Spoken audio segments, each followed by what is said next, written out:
Patricia. An eerie silence filled the air as she stood there motionless, frozen in a dark time, staring blankly into the foggy abyss. Tears stained her pale face with sadness, revenge frozen on her icy lips. Unfettered by the curse of time, she stands a silent sentinel over the grave of her beloved. In a small village nestled in the English countryside, whose green rolling hills on a clear day can be seen from miles, a grand manor house atop of a vast hillside looms menacingly over the village. Its spires that once stood tall now look frail and weak. The magnificent marble Corinthian columns with sculpted capitals that formerly greeted visitors, now cracked, teetering, and lonesome. Crumbling battlements litter the once manicured lawns, elegant glass windows now shattered like the hopes and dreams that the manor house once held. Its lush, lavish meadows, as well as its magnificent gardens, are overgrown and untamed. Wild animals once hunted roam freely. Nature has taken back what it previously owned. Its history has been lost to the ages. A cloud of despair now hangs low over its decaying facade. The villagers claim a curse befell the patriarch, and God-fearing souls dared not venture onto the estate for fear of reprisal by the specter that allegedly still roams its deteriorating halls. Beyond what was once the stables, therein lies a decrepit graveyard. On the gates of the ancient burial ground, bordering an old, dilapidated church abandoned by its flock, a wooden sign is posted, "Graveyard closed at dusk, no trespassing, you have been warned." The words look to have been painted in fear. It is hanging awkwardly by a piece of wire off of the elaborate cast-iron fence, the fence rusted and seasoned. The graveyard is as old as anyone can remember, and estimates suggest it goes back to the late 1600s. The funerary grounds are littered with limestone and slate headstones, adorned with skulls, names, dates, occasionally an epitaph or words of love and loss. Among the growing weeds, tombstones lay fallen over or leaning above sunken depressions in the ground from the collapsing coffins below. Time has not been kind to those at rest. In the back corner, by an old oak tree, stands a towering 12-foot marble monument. Its base is lined with copper plates decorated with vivid images of angels, a young woman, an hourglass, and a looming grim reaper holding a large scythe. The images represent a life cut down in youth. Etched into the weathered marble are large letters with the name Patricia. There is no date mentioned, but many guess by the style of the monument that she had passed roughly around 1840, and those still alive to remember don't recall seeing it before then. Although they don't recall a service being held for her either. Funerals are a big affair, and the whole town was involved, so someone would surely remember. And not only that, there was no obituary or anything else about her. Her life and death a complete mystery. Being a small town, people tend to talk, and the rumor going around says that on certain nights when the weather is unsettled, as if controlled by an unseen being, a woman in black can be seen floating through the crumbling ruins of the church and standing by the grave of Patricia, remaining forlorn over that tomb, as if pining for a lover. Each instance is never the same, but it always ends with her by that lonely mound. It is also said that those who dare to disturb her ritual will meet a dreadful fate, a fate worse than death itself. It was on one of those nights that two young boys decided to investigate the rumors. It was a miserable night, the wind howling like a demon through the old churchyard, and the rain was coming down hard. The wind was so strong that it kept blowing out their lanterns, making it near impossible to see, yet they decided to continue. They stationed themselves in a line of trees just on the edge of the charnel and waited. The storm was relentless and unforgiving. One of the boys pulled out his pocket watch. It was nearing 3 a.m., he proclaimed. He reasoned with his friend that they should admit defeat and take their leave, for he had to be up soon to take care of the animals. His father would be upset if there weren't eggs and milk for breakfast, and he would surely be scolded. His comrade agreed, and they grabbed their belongings. Then they began to leave, satisfied that the rumors were untrue. The wind and the rain began to intensify as they headed towards the entrance of the church. It was at that moment that they saw something. Was it an animal? A shadow from a wavering tree? They didn't know. But as it moved through the vestiges of the church, it appeared to glide, its long black train trailing behind it as if it were alive.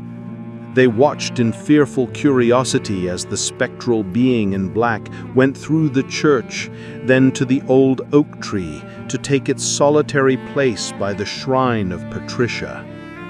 Its aura seemed to consume any light that approached it, as if dominated by a heavy sadness. The boys cautiously advanced. Still, she stood there, motionless, sobbing faintly. One of the boys worked up the courage to approach. "Are you all right, ma'am?" he asked. After a moment of silence, she slowly looked up. Her gaunt, pale, white face, stained with tears, illuminated beneath her tattered veil. She reached out with her bony hands, grabbing the boy's face, looking deeply into his eyes. Her touch was so cold it burned, and then she released a loud wail. He screamed out in terror. The sunken sockets of her eyes glowed with mournful anguish. He was caught in her gaze and transported to another place and time. He suddenly found himself in a field on the grounds of an imposing grand manor house, whose towering ivy-wrapped spires stood proudly looking down upon the world it occupied. The sun was shining bright as he saw a young woman running across the meadow towards what appeared to be the stables, and to the waving arms of the stable boy. He ran towards them to get a closer look. "Emma!" the stable boy cried out. The young woman, swooning, raced towards the stables with open arms. When they met, he picked her up, and they spun around till they fell back into a pile of hay, laughing in delight. The young lovers entwined for a kiss. Emma pushed back. "Stop! My father might see us!" "Oh, what does your father know? He's too busy with his money and numbers to notice anything." "But Pat, you don't know how angry he gets, especially if he knew our secret." "Our secret?" he asked. "We should tell the whole world of our secret. Let them all know," Pat shouted while throwing hay into the air. "Shh! Someone will hear us," Emma whispered. "Let them," Pat stated as he leaned in for another kiss.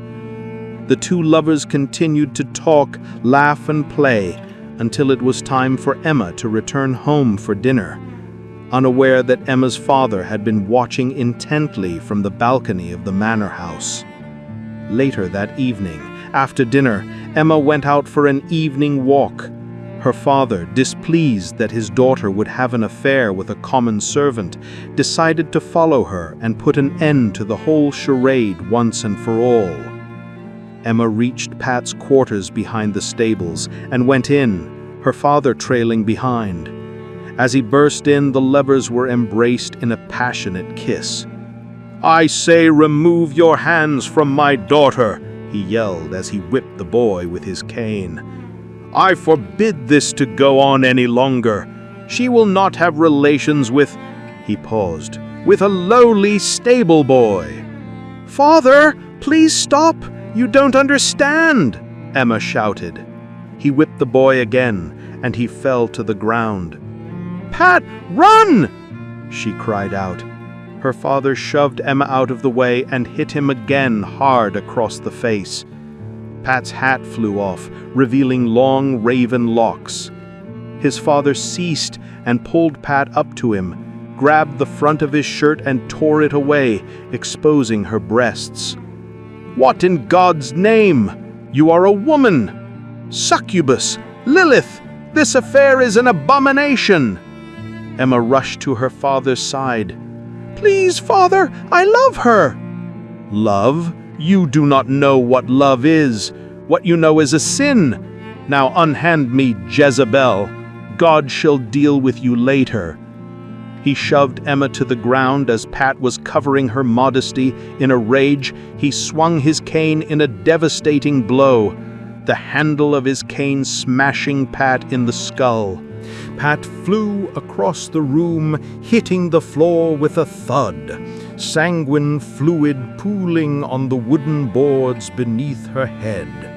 Emma cried out, "No!" as she ran to be by her lover's side. Her father stood there silent, panting heavily, sweat rolling from his brow, blood dripping off his cane.